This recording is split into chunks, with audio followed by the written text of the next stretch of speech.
A definição sintética de céu e inferno sob os parâmetros da doutrina espírita explica: céu e inferno são estados de consciência.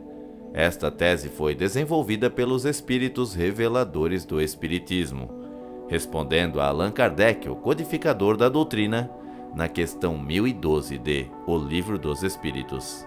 Eu sou o Gili, esse é nosso tema de hoje, e é sempre um prazer encontrar você por aqui, em nosso canal de Curiosidades Espirituais.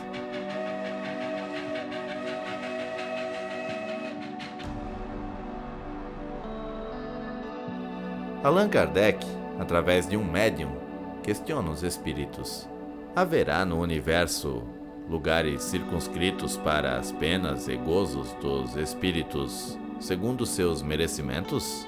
Em resposta, as penas e os gozos são inerentes ao grau de perfeição dos espíritos.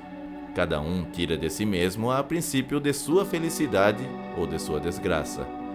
E como eles estão por toda a parte, nenhum lugar circunscrito ou fechado existe especialmente destinado a uma ou outra coisa.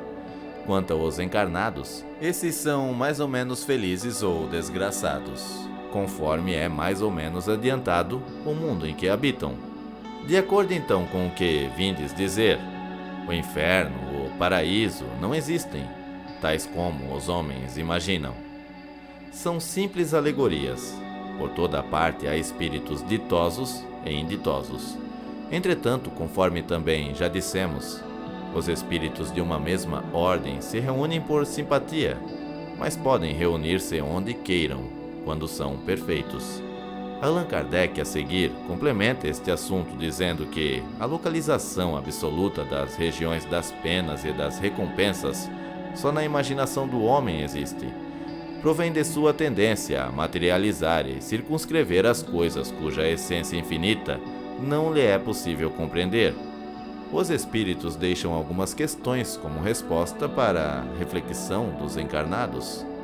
Se Deus é infinito em todas as suas perfeições, é também infinitamente justo. Então por que predestina Ele algumas almas à eterna bem-aventurança e outras à eterna condenação? Onde fica a infinita justiça? Se Ele é infinito em todas as suas perfeições, como onisciente tem conhecimento prévio do destino das almas que vai criando, e como presciente sabe que a maior parte delas será condenada à perdição eterna, por que mesmo assim Ele continua criando? Onde há infinita bondade? Se Ele é infinito em todas as suas perfeições, é também onipresente. Logo, tanto está no céu, contemplando a felicidade dos eleitos, como no inferno, contemplando o sofrimento dos condenados. E como pode ficar insensível a esse sofrimento por toda a eternidade? Onde fica a infinita misericórdia? Se um pecador pode se arrepender de seus erros durante a vida terrena, por que não pode fazê-lo após a morte? Não vemos nenhuma razão lógica para que não o possa. Então por que Deus, que mandou que perdoemos indefinidamente aos que nos ofendem, e que é tão compassivo para com os que ainda se encontram no plano físico, é tão inflexível com os que já deixaram a terra? Será a justiça humana mais equânime do que a justiça divina? Como explicar a condenação da humanidade inteira pelo erro de um só homem? Se Deus disse por Ezequiel: o filho não pagará pela maldade do pai, e nem o pai pela maldade do filho. A alma que pecar, essa morrerá.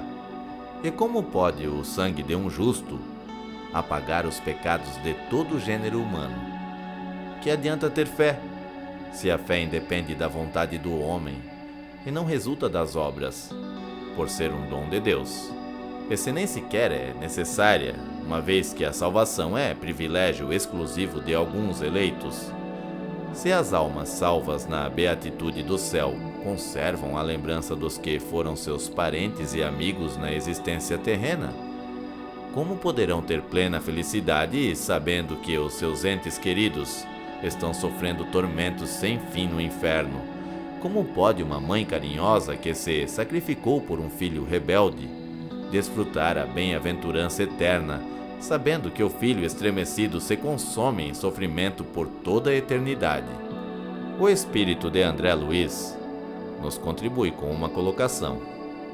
A rigor, não temos círculos infernais, de acordo com os figurinos da antiga teologia, onde se mostram indefinidamente gênios satânicos de todas as épocas, e esferas obscuras em que se agregam consciências embotadas na ignorância, cristalizados no ócio reprovável ou confundidas no eclipse temporário da razão. Desesperadas e insubmissas, criam zonas de tormentos reparadores.